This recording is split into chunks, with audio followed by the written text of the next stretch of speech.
Yo, what is poppin', my beautiful people? It's your boy Luxyyy back with another video, and I am back with my weekly How to Play series. Last week I did the T110E5, and today we are going to take it down a number, and we're going to be doing the T110E4. So after looking it up, the T110E4 is the second most played Tier 10 tank destroyer, after the Tehran, of course.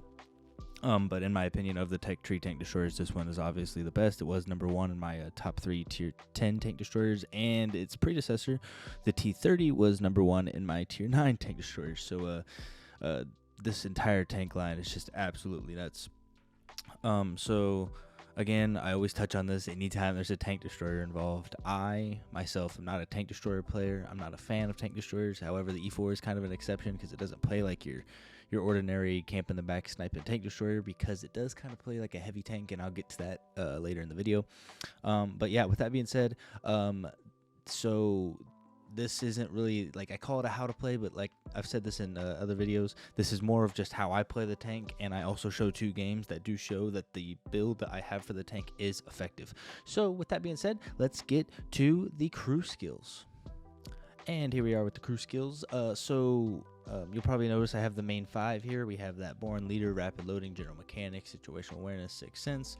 Gotta have these 5 on every single one of my tanks. And then, like I said in the segment before this, the T110E4 plays like a heavy tank. It really does, in my opinion. Plays like a heavy tank. So with that being said, I have my crew skills kind of set up to be a heavy tank. I want that steady aim because I do like having the good accuracy on this tank. Get the snapshot because, well, actually, I'm not really sure why I run snapshot on this, but I run snapshot. I haven't had really a problem with it. I might actually look into changing that. That's interchangeable, of course.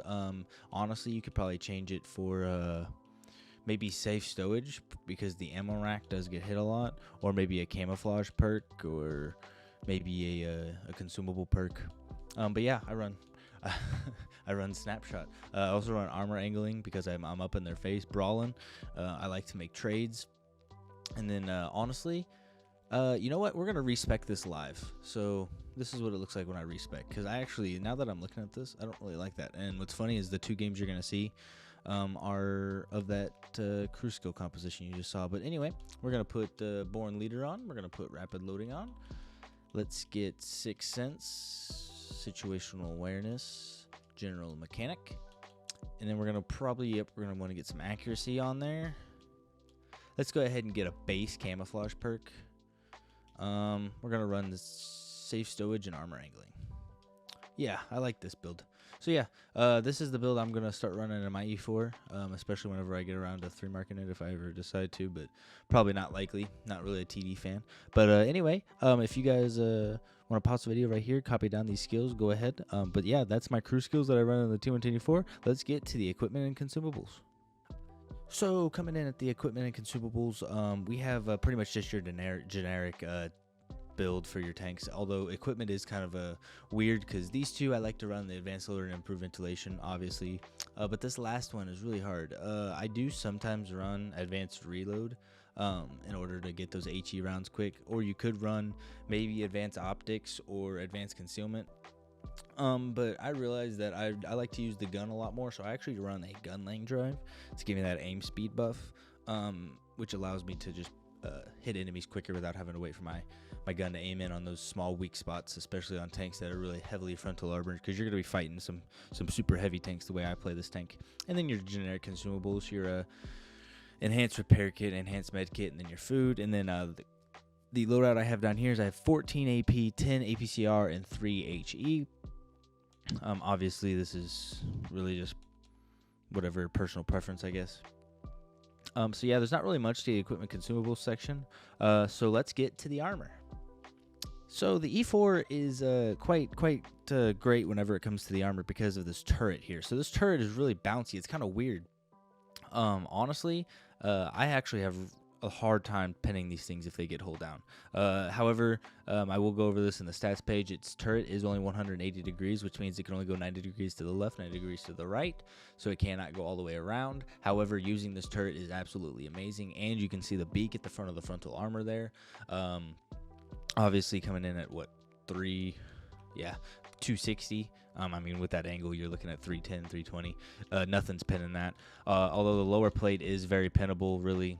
Upper plate, with premium rounds and with TDs, you'll go through the upper plate of an E4.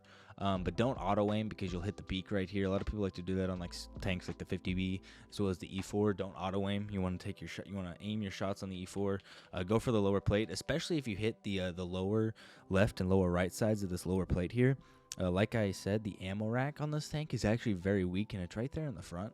So if you I've ammo racked a lot of E4s doing that, especially with autoloaders, because you can hit them multiple times.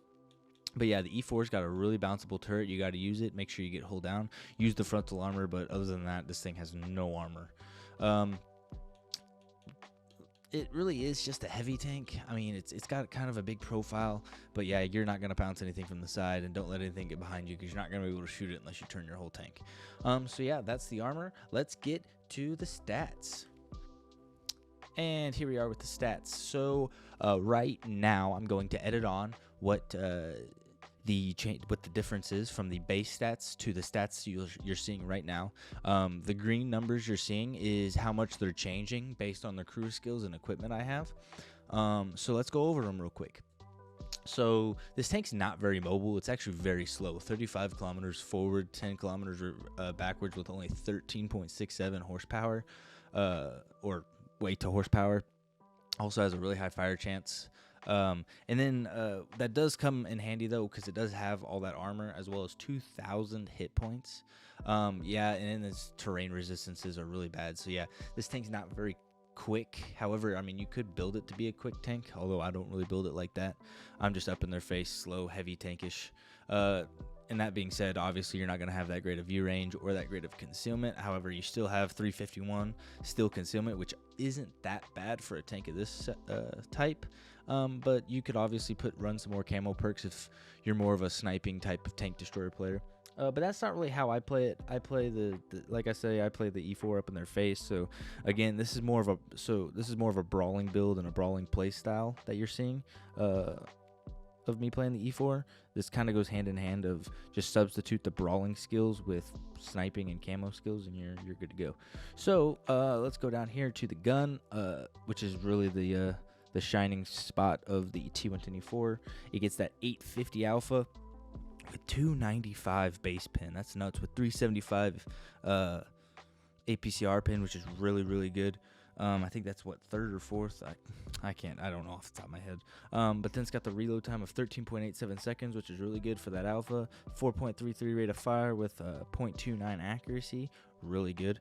The accuracy and aim time is kind of bad, but I make it work. You just got to take your time, and being up close and point blank is a lot easier to hit than trying to snipe at long range. The depression, not that great, only at 6, and the elevation is actually pretty good with 12.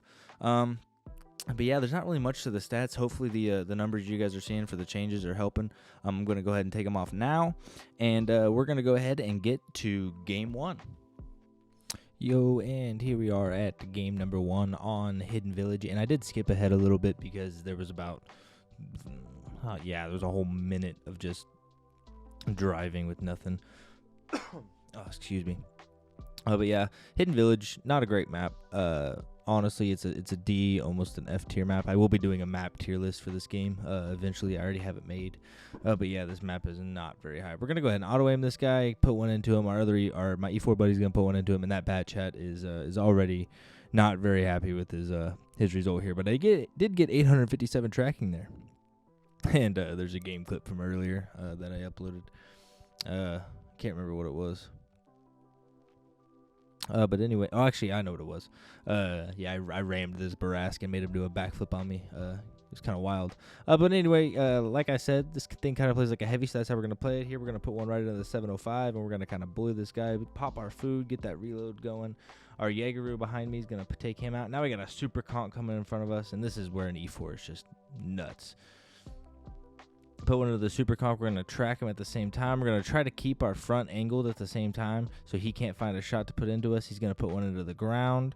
And now I'm trying to bait him so my Jaegeru behind me can shoot him, but it doesn't look like they're going to, so I'm going to try to bait him again. He's not looking. Put one into the 705. Again, he's a one shot for us. We're going to back up, and it just looks like they're not even really interested in me anymore. I'm checking behind me here. And we're going to see if we can finish off this 705. But I know that there's a Death Star behind him. I know for a fact there's a Death Star behind him. So I'm going to see if I can bait the shot. Can I bait the shot? And he's actually going to hit us, but he's not going to pin, which is really good.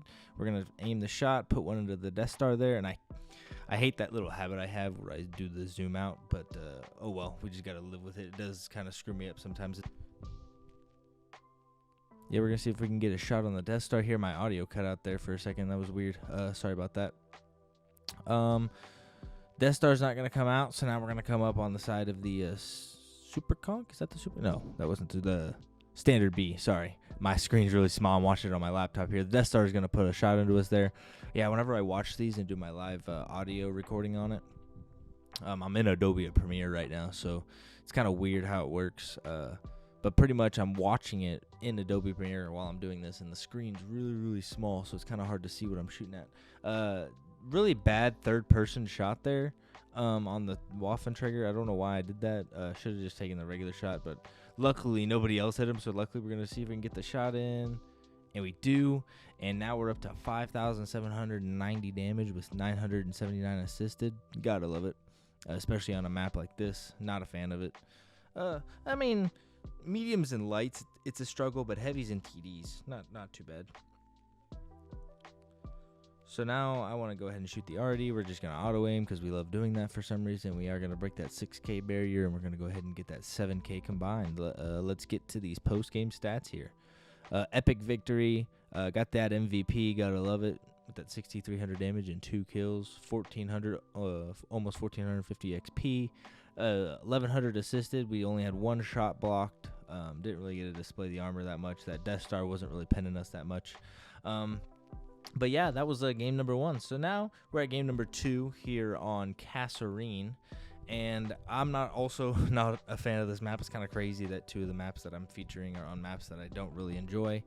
But yeah, I've actually figured out how to play this map a little bit more effectively, especially on this spawn. I'm going to go up and I'm going to go to the F5, F6 area, and you can usually get shots on the B line, so that's what we're going to do here. I'm going to try to find ways to fill in the filler time of driving up there and not be completely boring. Go ahead and skip ahead if you want. I'll try to fill it in with something. But yeah, the E4 is really, of the tank destroyers at tier 10, it's probably my top 3 favorite. My favorite's the Grill 15. Number 2 is Death Star. E4 is probably scraping in there at number 3 just because it plays more like a heavy tank. But when it comes to would I rather play a 60 TP or an E4, I'd probably rather play a 60 TP. But yeah, we're going to crest this ridge here, and we should be able to get some shots in. Obviously, I mean, I'm the one that played these games, so I know what happens, but I try not to spoil it for you guys. We're going to look for a shot in on this guy. That rock's getting just in the way, and I wanted to take a quick little shot on him, but I didn't have it. But yeah, we're going to pop the food. I always pop my food. If I have it ready to pop, I usually pop it. We're going to wait for this guy to give us a clear shot on his tank. We're just going to wait, and we're going to put one right into the Carnarvon. And now we're just gonna push forward because I wanna use whatever cover I have here, and I know that there's tanks sitting up there, especially a TD there. Let's see. Now we're gonna look for a shot on the E100. I know that I can pin his turret. We're gonna try to look for the shot. Yep, right into his turret there. 843. Love it. 1,700 damage we're up to right now. And something's looking at me. You can tell by the detected there. I'm unspotted. We're gonna try to get another shot into this guy's turret. Can we nail it? We nail his turret, but don't pin. Artillery's looking at us. I noticed that, and now I'm kind of worried. So that artillery icon will only ever pop up whenever you are in the circle of an artillery. So whenever they're aiming at you and you're moving, they can actually hit you without it popping up because they're not aiming at your tank. They're aiming at where your tank's going to be. So the best way to counteract that is to stop, and then if the RD marker comes back up, they're still aiming at you. But also if you stop, you know, easier target. But just a thought on how to tell if RD's still looking at you. But yeah, this AMX M4 here has played a little aggressive here, so I'm actually just wanting to back up because I actually looked at the map and realized where most of my team was, and I realized I'm actually the lead tank over here, and I don't really like that position that I was in, so I just decided I'm gonna back up here. That's the best option for me, is to just back up because I don't like where that STB1 is. The AMX M4 is playing really aggressive. Look for the STB1 because he's been trying to get these cheeky shots on me. Now we're out of his line of sight, which is good. Oh, he's actually going to come back for another shot. We're going to make sure we aim our shot, put one right into the side of him. Now he's a one shot for us. We're up to 2,500 damage, well above 2,500, 2,600. He's going to get another shot into us. He's shooting heat into us, which annoyed me, but I mean, it's whatever. He would have pinned without heat, so why get mad at it? I mean, it's him wasting silver. I can't get mad at it. Anyway, we're actually going to find a Type 5 completely oblivious to us over here. So we're just going to go ahead and get whatever damage we can into this guy. He notices we shot him. I see him looking at me. I don't want him to get a shot into my butt there. So I'm going to pull forward, wait for him to get distracted. And we're going to put another one into him here. He's going to come up, put one right into his lower plate. He's going to shoot and miss into the berm. And we're just going to farm him because I don't like him being there. So, yeah, he's my number one priority. And obviously he's not looking at us, so we're going to have to turn the tank there. And we get lucky there. I actually didn't think that shot was going to pin, but we ended up pinning and killing the Type 5. And now I realize that they're threatening our base. So now that's my priority, is I got to get back to base. And I do make a bit of a misplay here. So whenever I'm coming up, I know that my butt's going to be exposed to whatever's back on their ridge that's spotting. And there I am. I spotted. I know I'm probably going to take a shot here. And I'm dumb here because once I get this kill, I decide to back up. Now, backing up is only going to allow him to shoot me again, which is going to take less hit points for me to use later. And I actually don't think... yeah, he does end up... Yeah, he gets one more shot into me there. Although I did stop to shoot the 777 there. We're actually going to start using our armor. And we're just kind of playing like our heavy tank here. And if I hadn't made that misplay, I might have still had a bit more hit points to work with here. So now I'm in a bit of a predicament. I'm just pretty much surrounded on all sides. I really wish I had hit that shot because that guy's going to push us. I'm just going to go forward to the light tank. He actually makes a really good play, and he tracks me. And now it's down to the countdown. Am I going to reload in time? No. Man, I just think if I would have reloaded in time, I could have been able to have a pretty good game there. Who knows what would have happened. But yeah, we weren't able to take him out. Let's get to the post-game stats.